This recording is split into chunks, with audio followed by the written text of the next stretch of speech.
This has been an episode I've been wanting to make for a while now, and it's all about the role of love and passion and eros in art and the creation of art. And, I always keep it professional on the channel, so I won't get into particulars with my own experiences romantically. Maybe that's another video later. But I'm not foreign to the concept of, you know, having an attraction or, like having, yeah, I have quite a few crushes, okay? Sure.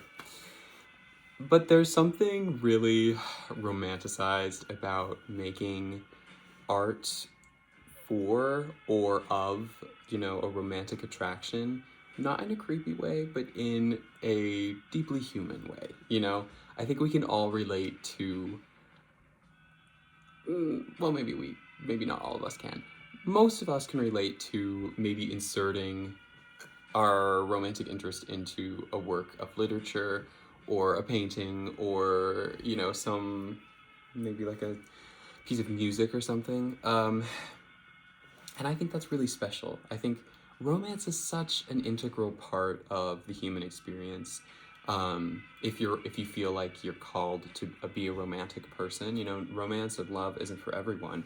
But me personally, I feel like I'm a deeply romantic individual, and I always get inspired off of seeing other people who are deeply romantic too. And I mean, a couple examples that come to mind. I know I've talked about John Keats before on the channel, but his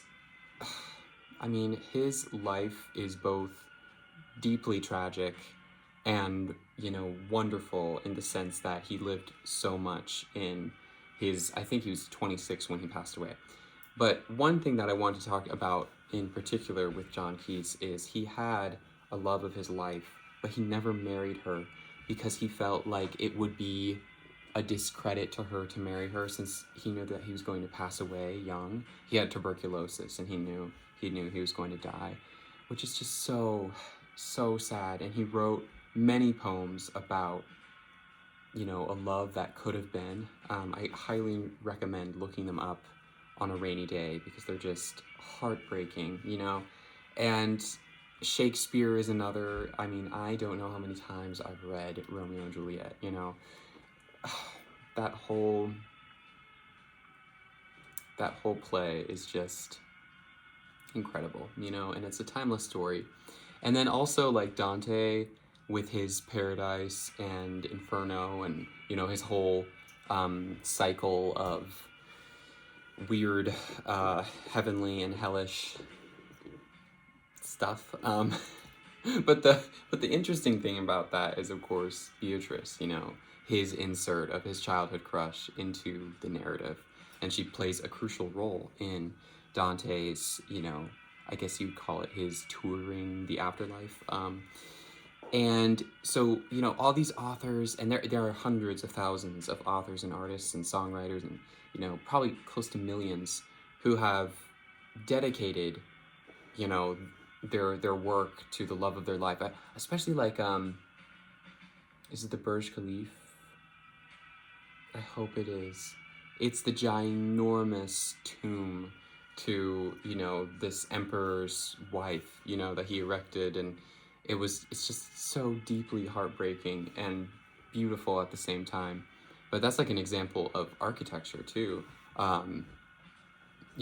It's just always, it always lifts me up. It's like the best of humanity. So I don't know, I'm here to recommend, if you do feel like you have a crush, on someone, but you might not feel like you would work out, or that you could never be something more than just like friends or acquaintances, there's nothing wrong with channeling that heartbreak into a work of art, because at least that way you can compartmentalize and kind of develop those feelings in a productive way and in a healthy way, in a way that's it doesn't hurt anyone. It's just creativity. And actually, I was listening to, who was, oh yeah, it was Meryl Streep. She was talking about Carrie Fisher, And a little quote that Carrie Fisher would always say was, what was it? It was, take your broken heart and make some art, you know? And I think that's just, it's concise and it's great, you know?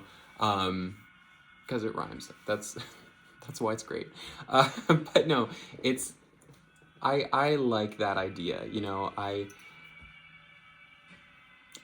Yeah, there have been many a failed romance on my part, you know, but those memories live on in my art, you know, and they're sacred in that way, you know, and I'm happy I had those memories, even if they did hurt at the time, because then, you know, they informed some of my best work. And, you know, we consume so much music every day, and, you know, not all of it, but most of it is about love in some capacity or heartbreak. And it's just, I just love it, you know? So many novels too, like Chopin also wrote so much music for the love of his life that he never married.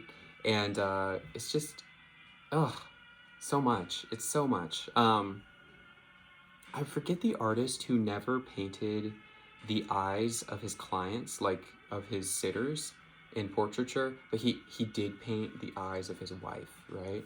It's just so beautiful, you know? It's so romantic. And I don't know, there's, and then yeah, passion is another thing that plays a part, because I feel like passion in art is, well, yeah, Wordsworth would say poetry is the spontaneous overflow of feelings.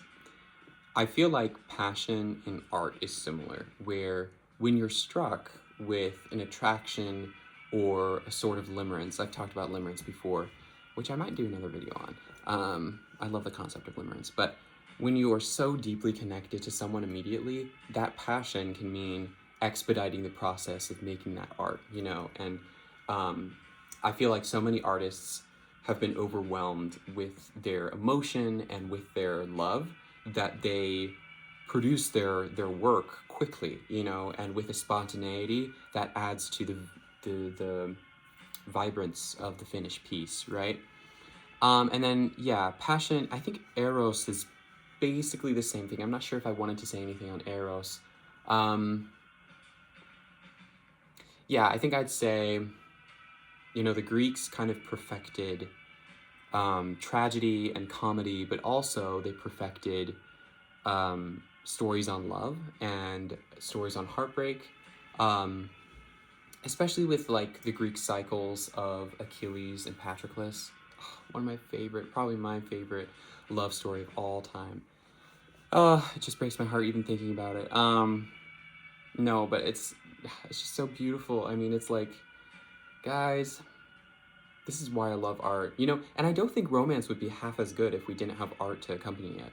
You know, there are so many pieces of art that, whether, you know, like I always say, whether it's literature or songwriting or, you know, compositions, but sculpture, architecture, even architecture, yeah, but they make what romance is, you know, and it's, we owe a lot of our, as humanity, you know, we owe a lot of our, flavor of, you know, kind of this, there is a sort of beautiful flavor to heartache, you know, it's like, it's such a particular vibe, but it wouldn't mean half as much. Like, think of if you never had sad songs about love to listen to. We would be so lost, you know, we wouldn't know how to work through these emotions. But because of art and because of artists, we have a way to channel these complex thoughts and feelings, you know, into something that lasts and lives on, you know, and it's like, it's just beautiful. I love it. It's one of my favorite parts of humanity, you know, and there there are there are many things that maybe aren't the most glamorous about our species, but like war and suffering and stuff. But art and love, those are two things that's just, can't get better than that. So I hope you enjoyed this rant. Uh, you know, it was something that I wanted to share. I don't know, I think I was getting too dreary with my videos. I wanted something to pick us up and lift us up, maybe something positive for a change. But thank you so much for watching, and as always, it's the highlight of my night to record these videos, and I can't wait to record the next one. So I'll see you tomorrow. Bye.